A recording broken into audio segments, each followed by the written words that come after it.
Now, love for Prophet ﷺ is very, very significant. It's an important part and parcel of Iman. Without love for Prophet ﷺ, no one can become a Muslim. And even Hadith says that we have to love him more than even our own self. Our own self. But to respect and love Prophet ﷺ, expression of love, it can vary. Like maybe you will express your love towards your wife in a way that I do in a different way. And that can be different at times. So your version of love may not be my version. And it's fine. In some culture, like certain things is expression of love and respect. In other culture, it's not.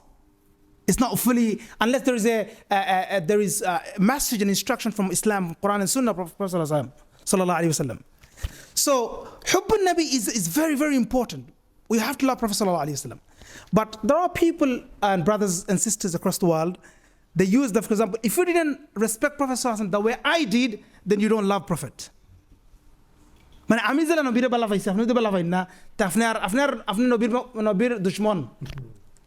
So you see, like everyone agrees.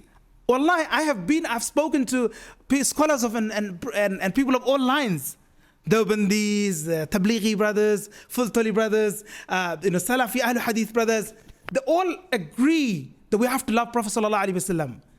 But I've seen much of the differences are in the way we do it, in the expression. Some are saying, if you stand, then that's more respectful. Others saying, no, if you sit, it's more respectful. So, but some people went to extreme, and they say, if you didn't do that, that means you're a prophet, you are the enemy of Prophet Muhammad, peace be upon him. And if you're an enemy of Prophet Muhammad, how can I sit with you? I can never speak to you if you're an enemy of Prophet sallallahu alaihi wasallam. So if my scholars are calling you, and if my scholars are calling you, you are the enemies of Prophet, then I can never sit with the enemies of prophets. So those are the things I think have been used very excessively. And if you look at those things that I mentioned, then you see causes. There's another also issue was used, which is al-wala wal-bara. And that's again used by the political sort of people. Wala wal-bara, again, is very, very important. Sometimes it's a breaker of Iman. That, where do you stand? Do you stand with the Muslim rulers or the enemies of Islam? So it can actually break your deen if you're with the enemies of Islam. Where do you stand in terms of political situation? So wala wal bara is very, very important. But I've seen people use wala wal bara to call people kafir, even if they've just worked in a government, like religious ministry, for example. Like a scholar, an imam, you see all the Muslim world under religious ministries. So obviously the situation and circumstance need to be also understood. We can't just speak without understanding what is happening in reality and deny the realities and facts. So they say if you're working with religious ministry, you are kafir because you're with those people. You're with the government. So those have been used again by many different circles to cause the disunity. I don't mean to say they're not bad and they're not dangerous, but we have to be careful and go with the interpretation of the well-versed and learned scholars of Islam, and inshallah respect one another, and this inshallah will of course bring us together, if not fully in one organization or one group, because remember, we'll never be one fully. This is just a fantasy. This is not going to happen, because it's not the fitrah of man, human being, is to differ.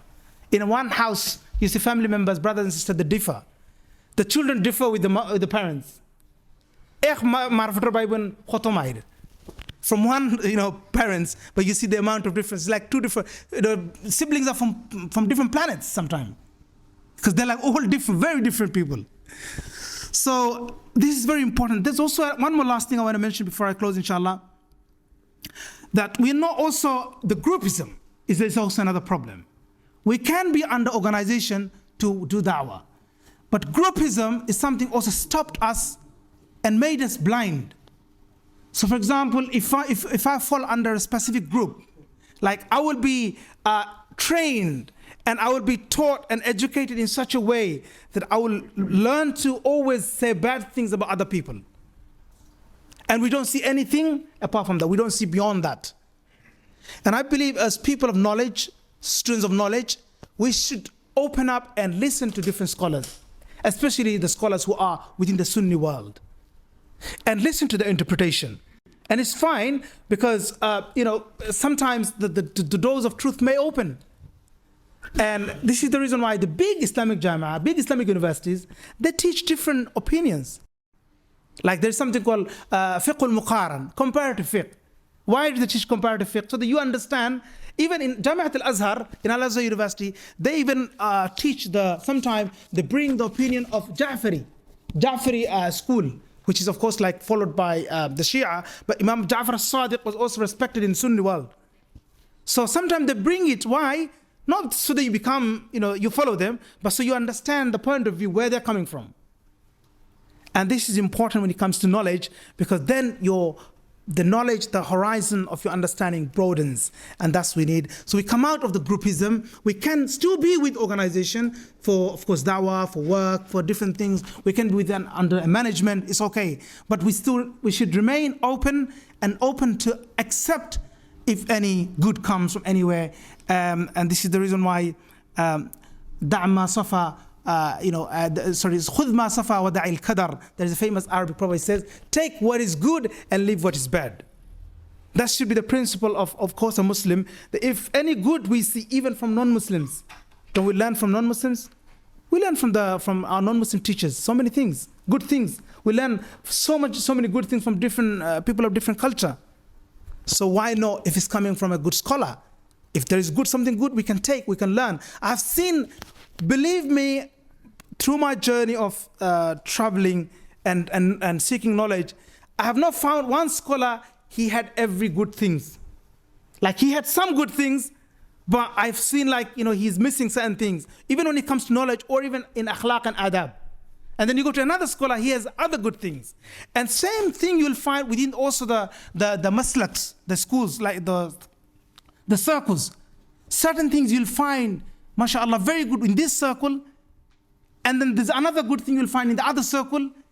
And as a Muslim, as people of, inshallah, Islam, we should, take all the good things and leave what is unclear and not, of course, good. Khudh ma safa wa da'il qadar. Take what is good and clear and leave what you think, is not correct. You can leave it. So that's all, inshallah. If I've said anything, if I've said anything right, it's from Allah and His Messenger, sallallahu alaihi wasallam. If I've said anything wrong, it's from me and shaitan. And forgive me if I have offended anyone. Wa jazakumullah khair. Once again, to our respected chairman, mashallah, he's actually, we should listen to his story, because people like them, honestly, they established Islam in the Western society. Sometimes we undermine. আমি তো আসলে আপনারা হয়তোবান জানেন না বা বিশ্বাস করতে না পারেন, আমরা যারা আঙ্কুল যারা আছেন, elders যারা আছেন, sometimes we kind of say uncles, and we speak in a way that is kind of negative. But honestly, these are the people that came. When they came, there was no Islamic environment at all. We found Islam, mashallah, very easily. But our uncles, our elders, they didn't know when salah, like when is the beginning of salah, ending of salah. They didn't have halal or haram, and they established those masjids. So we should, of course, appreciate, respect, and make dua for them.